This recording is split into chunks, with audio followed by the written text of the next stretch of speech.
can sit there here.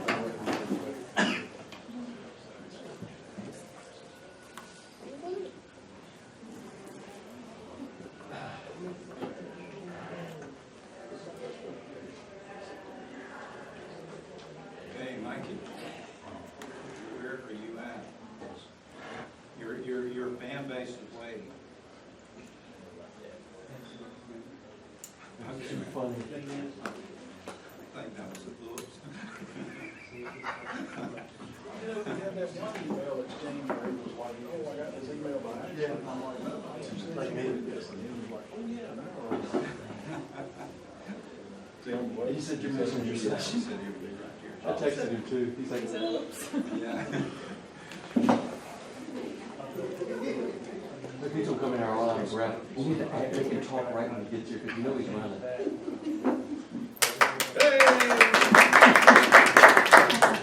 I haven't mastered Outlook yet. I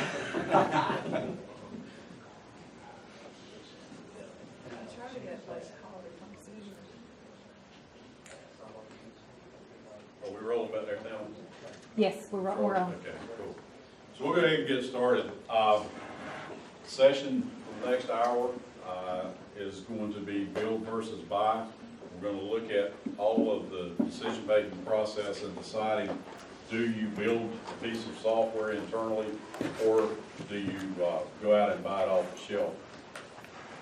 You'll notice we don't have a PowerPoint for this, okay? This is strictly going to be a panel discussion. A lot of it is going to ride on the questions that you folks out there in the audience generate. So hopefully you're here because you have some good questions that you want to bounce off of our panelists up here. We do have an all-star lineup for you. You heard the old expression about saving the best for last. We have done that. We've got Mike Taylor from Pitt County with us, Steve Randone from Brunswick County, and the Rose among the Thorns, and Ez Rodenberg from Danville, Virginia. I'll go ahead and kind of kick this off, and Ez will start with you, and then the other guys can follow in.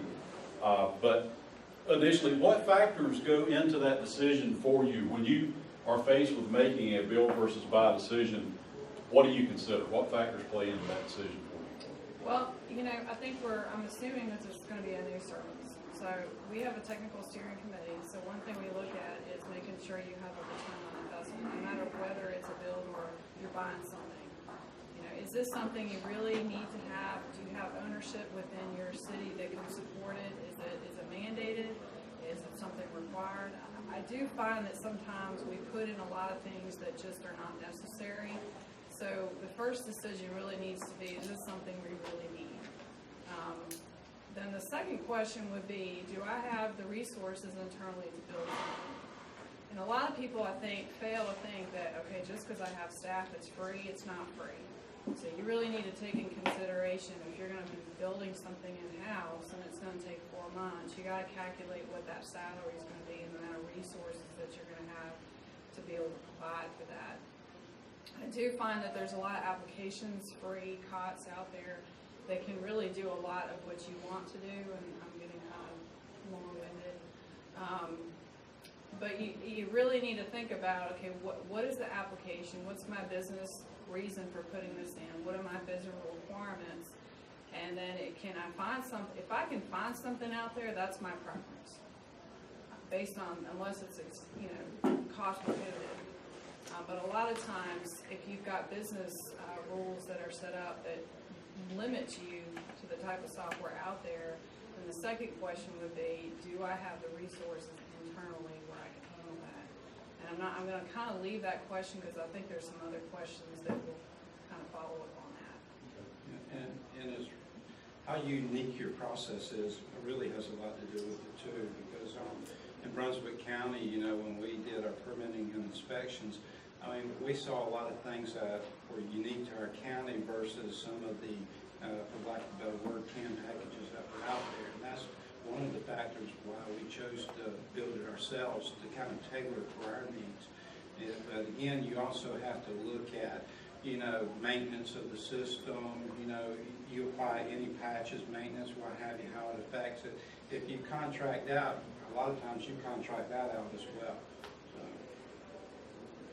Yeah, one other distinction, and I agree with both of those things. Work process flow is a big thing, but then one of the things that I've started encouraging when we work with a client department to do is, why is it unique? Is it a legitimate uniqueness that adds value to our work process, or is it just because we've always done it that way?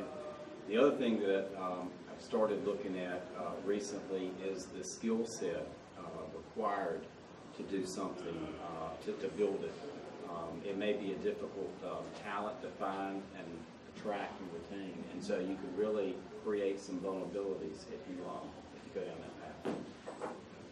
Yeah, and another caveat that's thrown into it, you have a lot of cloud-based systems now too, and so you don't have to maintain that server and the application on site. You know, now it's cloud-based, and so with that coming along, I think it leads to a lot of people leaning more to doing something externally instead of internally. I'll just mention to all of you, as the speakers are going along, any question that pops in your mind, just ask it right off the bat. We don't have to wait till the end for any questions you may have. So if they say something, you've got a question about it, or it generates a question for you, just raise your hand and we'll get to you. Starting with Mike on this one, what percentage, as far as applications that you have, do you build in-house now, compared to what you just bought? That's a difficult percentage, and Randy is on our development team that is here, and so he may kind of help me if I stumble a little bit. But historical reference, we were practically 100%. When I first came into this role, it was mainframe. So a lot of cities and counties had mainframes, and so you did a lot of developed applications. Over the years, because of that skill set thing and the practicality of maintaining the staff to do something, we've migrated. So when we go to do a replacement, kind of like Inez, we ask those questions. And I'd probably say at this point we're maybe 70+% purchased and 30% build. It's really, we have a lot of small things like our agenda management. We did develop. We have an employee information where you can check the pay stub and some of those things.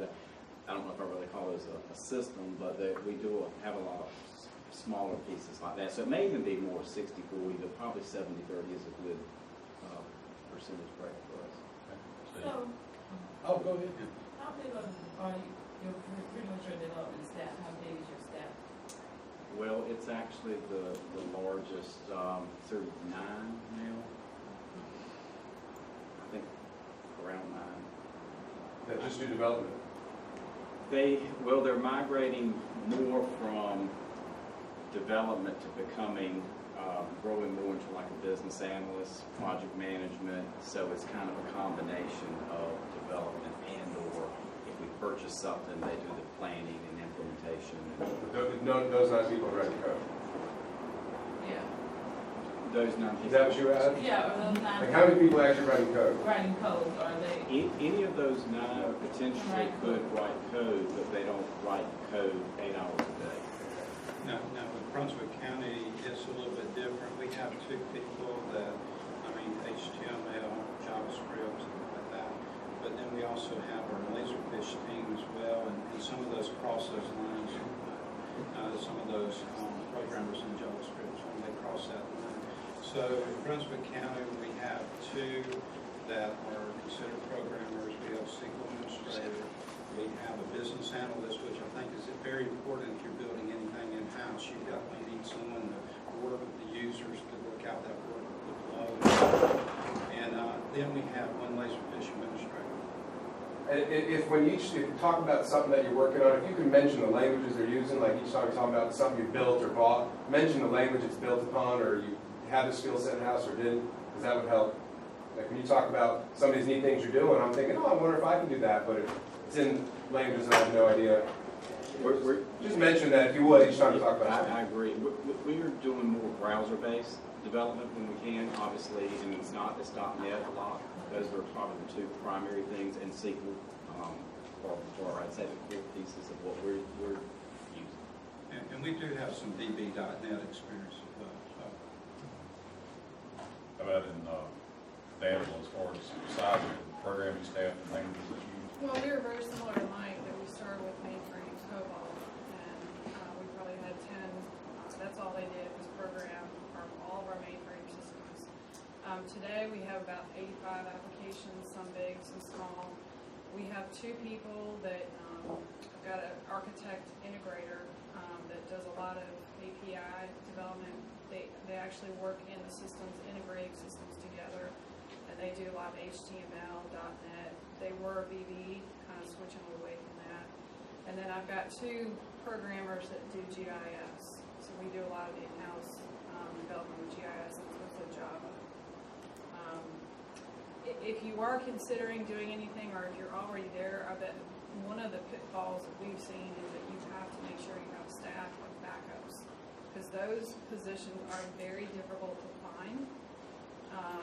So if you don't have the resources that, if you lose someone and you don't have someone who can pick that up, you're messed up. So you got a big problem. So when you're thinking about that, or whatever staff you have, that's something you really need to look at succession planning, and how am I going to handle that if my staff leaves? And I'm not using this as a selling point for Laserfish, but since we started implementing Laserfish and building out processes and everything with that, permitting inspections and things with tags, really we don't have as much of that programming as what we used to have, because there's things that you can do inside of Laserfish that cuts out. Kind of building on what Inez was alluding to there, let's say you do choose to build something in-house, you choose to manage that in-house. Talk about how you make the decision whether you do it with your own personnel, whether you contract it out, or maybe you bring contractors in-house to work side by side with your staff if you do that kind of thing. Steve, you want to start? Time, skill set, there's a lot of different factors there, but one thing we do look at is skill set, of course, whether our staff not only will be able to implement that, but whether they will be able to manage it once it's been implemented. It doesn't end the time that you put it on someone's desktop. You still have to maintain that. You still have to do updates. You have mandates that come from the state that require you to make changes, so you have to be aware of those. The Board of Commissioners mandate to do, permitting inspection, pricing, or how much an inspection costs. You have to make those changes and build them in. So expertise is really one of the big things, and then the time to manage that after the fact, because it can become a bear after the fact if you're not on your toes. So our preference is mostly to buy external, but when there's applications, and as Steve was alluding to earlier, that if you've got processes within your organization that are very specific, those are maybe opportunities for you to develop. But we do look at the cost, how much resources you're going to have. Do you have the resources that can support it? The mistake that we made early on, you build an application, you got to support it. So when we first started building small applications, we went a year and a half before we started putting updates since we didn't have resources. So now we do a design document, and we make sure that we build that into the process. We also do a design document for anything we plan. So the other challenge is that if you have a programmer that's working on something and they leave, who is going to pick up and be able to read that language and be able to support it? So that's a challenge. So make sure that whatever system that you put in, focus on making sure that you have those design documents so that you pass that to the next person, and that next person can pick it up and go with it. I would echo that. Specifically to your question, we have not historically used contract resources for development. And in our prior life in the private industry, those instances that we did contract resources, it was a mixed bag as far as the results. They tended to be more difficult to support long-term, because they weren't going to be the ones supporting it, than if you had more control with your in-house staff. So I would say if we're going to build something, we determine if we've got the resource and use in-house. When you guys are doing that, are you doing a cost benefit, showing what the internal costs are as well as the external, so you can get that to your management teams to show them that, hey, we can do this? So that one of the issues I run into is I have some very social IT folks that like to say what they can do, and then that's the explaining what, that just because it's possible doesn't mean it should be done. And then honestly, that's the biggest thing that saved my hide, and I was curious if anybody else was doing that. And not just so the downfall I've found is the hourly rate. They like to discuss just their hourly rate, not the benefits and everything else that go into. Well, my architect, he's exactly, he said, oh, I can do this. And it won't cost us anything. It's never will cost, because you've got your time, you got the resources, you got the maintenance, you got, the future applications that's going to cost. And then when you start building applications and departments and see that you can build that, they'll come to you and say, hey, can you do this for us? Can we build that? We do build all those costs into the scenario. And we do make sure that they're aware that there is a cost to it. One of the worst things to do is overpromise and underdeliver, because then you start losing credibility. So if you go build anything else, or that. So I would just make sure that whatever you tell management that you're able to do, you make sure that you put the things in there that you're going to need for the future costs as well. I'm going to need additional staffing in year 2 or 3. One of the biggest things that helped us is we created a 5-year IT plan. And I know you can't see everything in the future, but as much as we could in the applications we wanted to build in-house, we included in that plan so that management was well aware of what it was going to take in year 2, 3, 4 to continue with that service. And that was going to be similar to my response. Don't necessarily put a dollar value associated with it, but I do go through that process to your point of how long it's going to take. And it's not necessarily how long it's going to take, but it's what things can I not do versus if there's a solution that has a good fit and it's not cost prohibitive, that's probably a better choice. Do you get pressure from your elected officials to go one way or the other? I mean, do you ever get the elected officials saying, well, hey, we've got all these folks working for IT, why do you keep buying this stuff off the shelf? And you ever have to deal with that? Who does? Well, and if you do, how do you address it? I say who doesn't. We look at success and failures, and I think that's going to be discussed as well. But one thing that we attempted to do is we were writing, and I think we were probably one of the only ones in the state of North Carolina writing an in-house tax software package. And we had developed the collection side of it, and it was working fine. We could not get buy-in on the other side, which is your assessor side. And they were sold on a product that they had seen, and they were bent on getting that product. So some of those went to the commissioners, and lo and behold, after a certain amount of time, the commissioners dictated that we needed to go with this certain product. So all of that development and everything that we did on the collection side ended up being scrapped. So yeah, the elected officials do come into play sometimes, yes. We don't have as much of an issue with council requesting us to do in-house development, but are there any vendors in this room? What we find is the vendors like to call our council, and they like to throw these wonderful things out there like open data, open gov, all these wonderful citizen engagement tools, and then the next thing we know, we're getting a call from council asking us to put this in. So we do have to be careful about that. We'll often have to sit down and explain, why that may not be the best, solution that we're doing. Our council does not get too involved with IT, I think, because they just don't understand it, which is kind of a good thing. It's don't ask questions. I think they're afraid to ask questions. So a lot of our departments actually say, just put everything in your budget, because they won't ask and it'll be fine. So we don't have that problem. And I would say from our board, very similar, and I don't mean this is probably going to sound worse than what it is. They really don't care.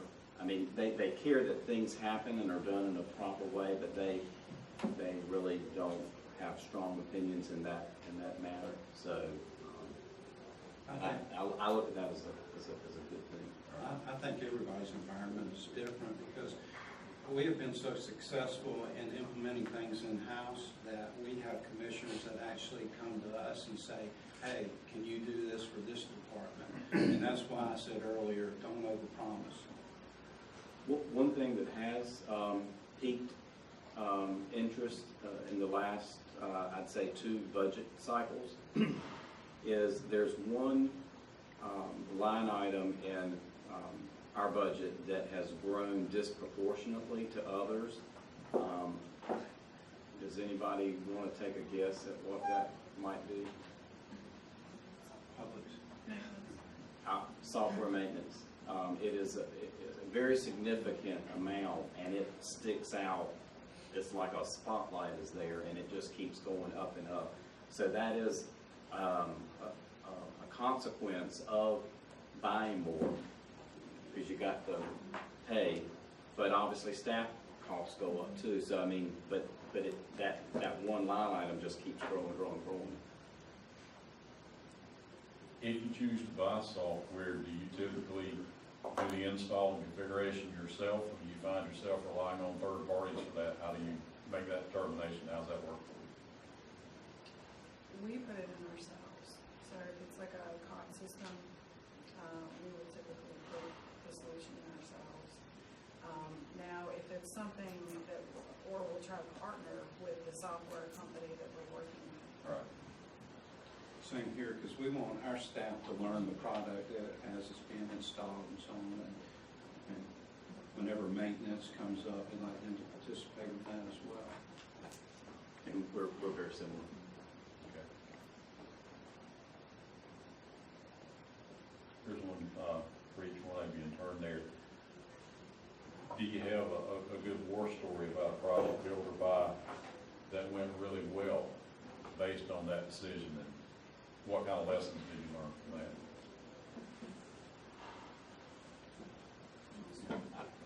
that? I've got a war story from a build,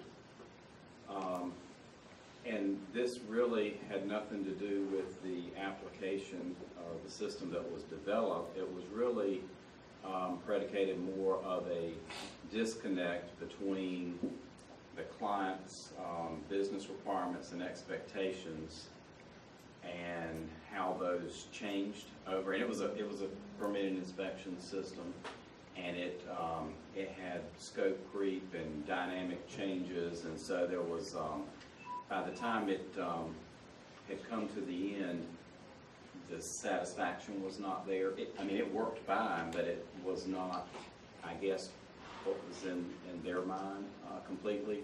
So, and it wasn't for lack of trying to define those business requirements. The individual that was managing that process, that's actually one of their key strengths, is defining.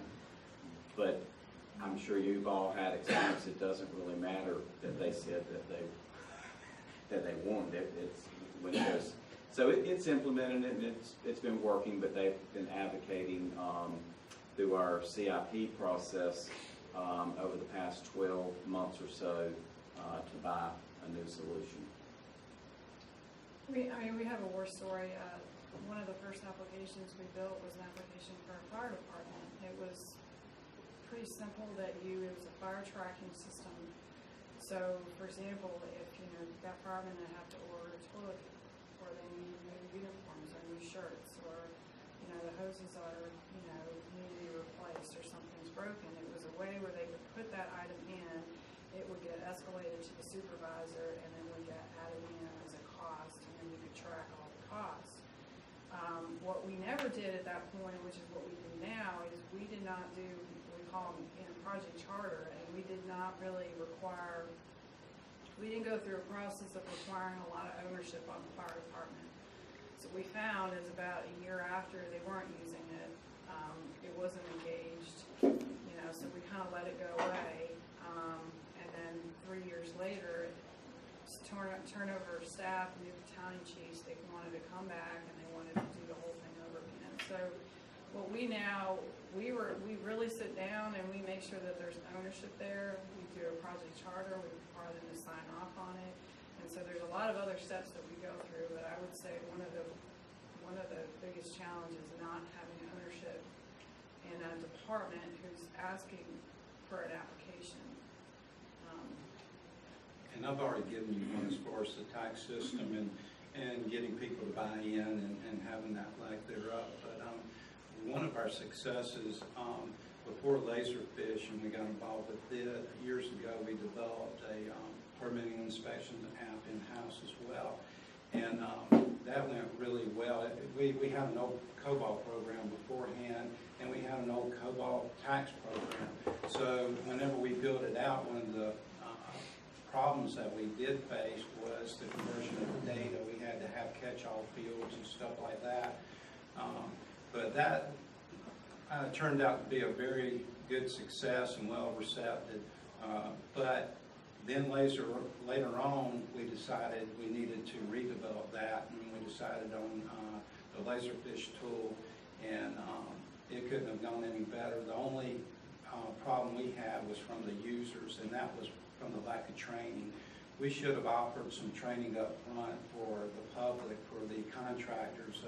80% of the people that are putting in for permits, we should have provided training for them. So hindsight, it wasn't a failure, it was a success, but we could have made it better. I think maybe that points to doing a good stakeholder identification up front. If any of you were in the IT governance presentation earlier today, that was one thing we talked about. It's good to go through that exercise because you may think you know who your stakeholders are, but if you don't think through it, it's like Steve said, look at those contractors from outside the organization. They were key, really, to the success you would like to have had. But if you don't catch that up front, then you find it out on the back end, and it's usually more difficult to play catch up at that point than if you've been able to identify it up front and plan for it and build it all in from the beginning. And I may be off a little bit from the previous question that you asked, but one of the things that's important, whether you build versus buy, is your users and the training, because you can put it on their desk and you can ask them to test it. But then when it comes time for implementation, whether you're using a CAM package or one built in-house, believe me, half of them have not tested. That is 100% true. Actually, more than half have I not cannot tested. tell you. If I can stress that, Does anybody have a good solution for that? I write something, I have people say, test it out, and they come back a week later. No, it was great. We do a testing plan. So sometimes when you tell your users to test, it's just that they don't know what to test. So we'll actually have a full document, and we'll actually go through each, and then they'll check off, and we'll require them to check off, and then we'll give them a timeline. But you're right. I don't know if you can make them, but I think having a testing plan certainly helps. Yeah, testing plan and a list of deliverables that they could list against, like their reports that they want at the end, or their data they're trying to look at. Having that at the beginning, and then using that as your testing.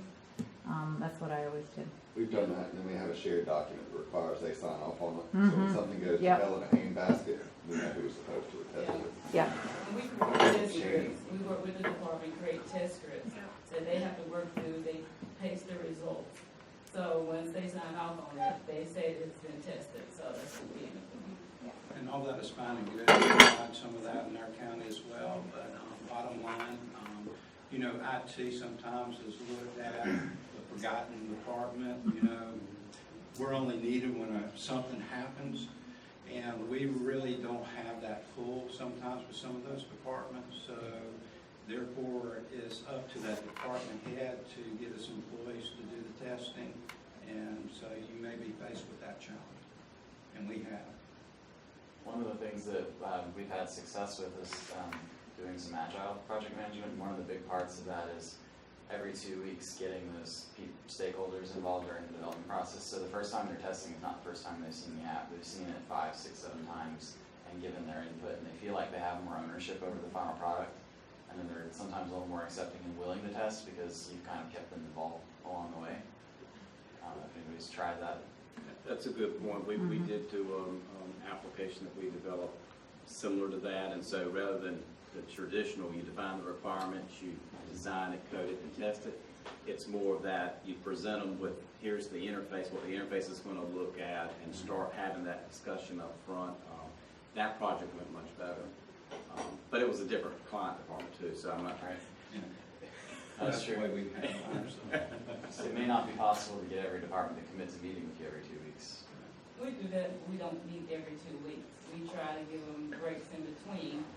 And then once we develop our project charter, we also meet with the department and the stakeholders and the department director and make sure everybody's aware, this is what we're doing, this is what it's gonna take, this is what we need from you, and this is what we're gonna provide, and everybody signs off on it. Now, if we don't get the signatures that we need, we don't proceed, because we have to make sure we have that sign-in, that sign-on. I'd be interested to know, have any of you experienced, even within your client department, that there are some strong opinions and it's difficult, you're in a meeting and everybody says this is great, but then after the meeting, one faction starts to campaign against the whether you're going to purchase something or buy or build it. Who has experienced that? If you just okay, I just wanted to. I'll just know what's going on. Sounds like you experienced it. Yeah. And if you haven't raised your hand, it's going on, you just don't know about it. Yeah. The solution I found is if you know you're going to have 5 people in a meeting, that means you need to have 6 meetings. One with each of them individually, and then a meeting with all of them together. You've got consensus before the meeting even starts. Good point. Any other questions before we move on to the next topic? Okay. Change gears just a little bit here. We know technology is just constantly changing. Can you talk about strategies you use to keep your staff up to date? Because even if you're buying software, if you're going to subsequently support that software, you may have to continue to add to the skill set of the folks that you've got in-house. How do you address that? I know there's been a lot of chatter on the listserv over time about, well, you know, if we pay for somebody to get certified, then as soon as they get certified, they can go take a job out in the private sector for twice the amount of money. So, can you talk that just a little bit about how you approach keeping your skill set up without just constantly having turnover and training in the private sector? We use 2 outlets. We use Pluralsight. It runs about $2,000 a year, but it's great. I mean, there's tons of online training, all different types of programming languages and so forth. So, and then we also use Liva as well, and I think that's like $300 a year. So it's pretty inexpensive, but along with that, you really need to make sure that you're allocating time for your staff to be able to train. So that really needs to be built into your projects and built into their staffing time as well. And knowing your staff too, I've even gone as far as to say, you know what, go in there and on your Outlook, block off time in your week dedicated to training, because that's usually one of the things that gets last. That's a good point. Even this budget year, we had X amount of money in the budget, and I actually got approval for probably twice what we had the previous year. And towards the end of the year, I'm looking at the budget, and still got quite a bit of money in there. And all my staff were telling me at the beginning of the year, we need this training, we need this training, we need this training. And I'm getting down to the final 4 or 5 months of the year, you know, over half of it's gone by, and most of the money's still there. So I had to almost force them to take the time. Now, a lot of people take training online now. I mean, Pluralsight, like you said, that's a great tool. Safari Books, I don't know if anybody uses that, but just a plug-in for NCLGISA, you have professional development. That's a great tool. Yeah, right, yeah. Just saying. And they actually, before Mike answers with his comments, they're actually working on a deal with lynda.com. So you may be seeing a pretty nice deal for the whole NCLGISA community for that particular training. Yeah, there's a couple of different ones they're working on. Plus, they have the classes. They have the online, some online classes, but they have the project management this fall. Just putting a plug in here, yeah. Project management this fall. VMware, Meraki's coming back. For those who took the Meraki class last year, that's coming back. If you didn't get a chance to take it, it's going to be back. So, lots of things going on. So what I would say with the staff development, each year, probably your organization as well, you have a performance plan. And part of that performance plan, every county employee has to have some type of professional development. So we work with different service areas and determine what particular skill set, or whether that be a technical skill, such as SQL, .NET, or it could be project management, or some other kind of broader professional development. And it's, we use a number of resources too. Some is, instructor-led, online, and likewise, they block out time. So they're not really, even if it's they're doing online, they're not there at work that week per se. So that's how we've done it. And so it's a combination of talking with the individual staff person, say, how would you like to grow and develop? How proactive do you get with your training? And what I mean by that is, if you see a language, for example, that looks like it's kind of the new up and coming thing, do you try to get ahead of the curve on that, or do you wait until you've really got something that you want to use it Well, we don't like to be on the bleeding edge. Right. At all. So, we like stability. So, we have an intranet that's built on Sitefinity, so it's more of a CMS system.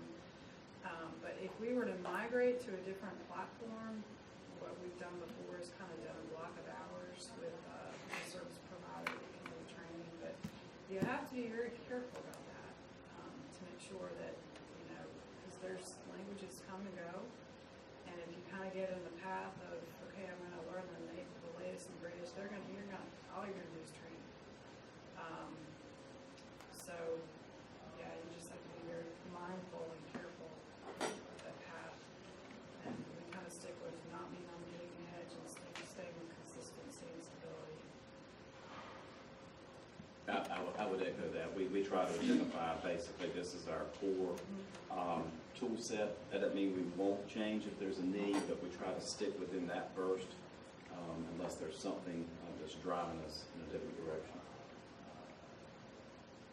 We talked a little while ago about sharing some war stories.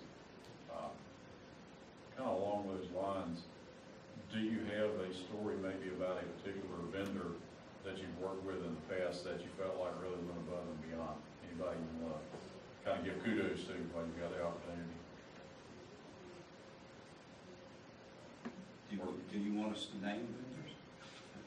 That's fine. I mean, we're just kind of sharing with each other here, so if you've had great success with somebody. I don't mind naming the vendor, and actually, I think he's in this room. MCCI, whenever we first started looking at Laserfish as a replacement for some of our processes in Brunswick County, especially the building inspection, one of the things that MCCI did to help sell management to the Laserfish product and what it could do is they worked with us to build a workflow, not a large one, but a small workflow that could demonstrate how powerful their product was. And then they came in and sat down with our management, and our management viewed that, and they were sold on it. We didn't have to, pull teeth to get them to approve the product. And ever since then, it's been great. So we look at the relationship with the vendor. We're not in there just to buy the software. So we actually have a vendor management system where we go in and we evaluate them quarterly on their performance. And one of that is the relationship that they have. Can we pick up the phone and just have a conversation? Are they going to charge us for that? So I I found, we have a GIS vendor out of Virginia that we've worked really well with, and we feel like, you know, you have that relationship where you can pick them up, pick up the phone and have a conversation and throw some ideas back and forth. I would say that's a good relationship, and that's a good, it's a good vendor to have. Unfortunately, with a lot of the vendors that we do have, we don't have those type of relationships, and I feel like that's one thing that is more of a challenge today than it has been in the past. That now it's, at least we feel like a lot of times we're just a name, we're just a number. You know, you call them and they're just trying to, you know, make some money. But we have felt that this new vendor management system that we put in has helped. One example I would say of a positive, and usually when you implement a new system, it's the barrier is not usually the technology, it's the people that are going to use it and their comfortableness or lack of thereof with the change. And many times it's difficult for IT staff, I've observed, to communicate in a way that is productive and constructive, because we're talking more about bits and bytes versus work process and how you use this function to accomplish work. We implemented Northwoods in our Department of Social Services, and I have to say that staff in particular is very difficult to introduce technology change, because historically they've been so form-driven, intense paper, and they had a whole process of where they did train the leads, and they actually came in and spent days and weeks in our county to train them and make them comfortable with the process and the technology. And that's probably been one of the more successful.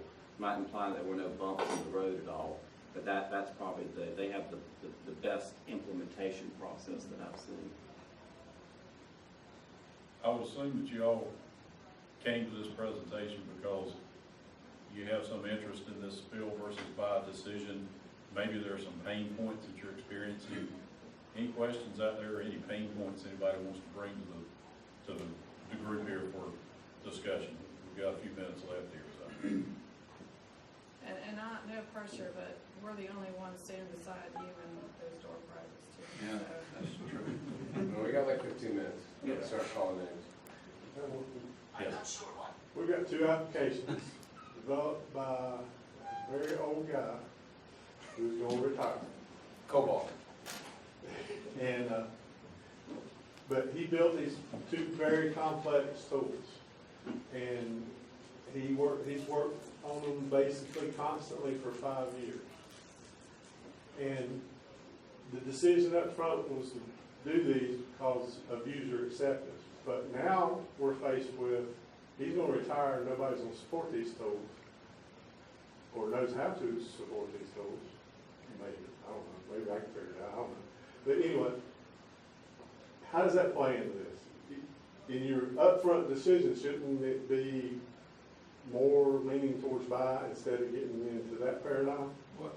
Well, if you're going to build within, you can't put all your eggs in one basket. We learned that the hard way, probably a worse story than you have. Well, we've been saying that too. Yeah, a worse story than you have. We had a COBOL programmer that was handling our tax program. And he was the only one that knew that tax program. He was a contract programmer. And then he actually became one of our staff. About a year into being a staff member, he got in an accident and killed on the way to work. And no one on my staff knew anything about COBOL. And you're talking about a tax program, you're talking about something where you're going to collect all your revenue and so on. So we were scrambling around, and we found a vendor that would help us maintain it. But that was our driving force to buy on that particular application. So you really have to look at the application. We bought at that time, and we only bought on the necessity that we had to have something, we had to have it quickly. And so after we got something in place, then we started looking at, like I said, doing something in-house, which we started on, but of course that got nixed after a while. But really you have to look at that. If you don't have backup, yeah, you probably are better off buying. Yeah, I would say to your point, I would definitely, if you don't have the depth of resources, versus build. But what we have been doing for a period of time now is there's a primary person, and then we cross-train. At a minimum, you have 2, and then sometimes, depending on the size of the system and the critical nature of it, there could be 3 or more. Yeah, we hired this replacement, basically, but he's really gone down other paths. He's been pulled in the other direction, away from these 2 products, so we're still stuck, and this guy's familiar with it, but we're still kind of stuck here with this one. But anyway, we're working very hard to get it on to another platform. If you have an old COBOL program, I don't know if that's what you're speaking about, but we had the old COBOL program, and we for years had said, well, gosh, we are in a situation where something happens to this guy, we're dead duck in the water. We brought in people to try to mentor and train under this person. They had the COBOL experience, but it was such a spider web of programming that even a veteran COBOL programmer would get lost in it. So we went down that path on trying to get a backup for that person, but couldn't. So if it's an old application, you may even have trouble doing that yourself. So I would definitely lean to buy again. Well, don't laugh, but it's SQL with an Access front end, both applications. This programmer, he loves Access. He loves using Access as a front end for SQL. And he's real good at it. It works great, but. Well, it's interesting because we actually, we didn't eliminate access for our other departments, but they have to do a business case, because we've had that same situation. We had a guy in Public Works, had access. He started building micros, he was building all his applications. He left, and it was a critical application, and no one knew how to use it. So for that reason, we do put a little bit more control over access, and we require them to go through a business case. But as Mike was alluding to with backups, and we do this with all our systems too, and we have a primary and a backup, but we also alternate. So it's not just I'm there in case something happens. So they'll alternate trouble calls, they'll alternate incidents. So they're actually in the system, and if they're doing development, we'll actually have them go in and actually do some of the development as well. So make sure that you clearly define what that backup means. It should not be someone in case they die or in case they leave. They need to be very much involved with that application. And we learned our lesson well. We do the same thing, and it's not just even on SQL and other applications. It is with our network as well. Any other questions from the audience? Actually, I have one. One of you brought up a vendor management system. Was that something, 2 questions, was that something that you created, or was that a product that you bought off the shelf? I'm curious which one it is. We had something, but I found something, and it did exactly what we needed it to do. And that's my other theory. If you can buy something that does what you need to do, then don't build it. Is that I've also heard of a term, application portfolio management. I'm curious if that's the same thing or if it's different. Because the application portfolio is more like tracking when your support is going to expire on each of your apps. It's probably called vendor risk. Okay. It's just a COT system, simple to go use. You don't have to program anything, Cool. but it manages all the contracts.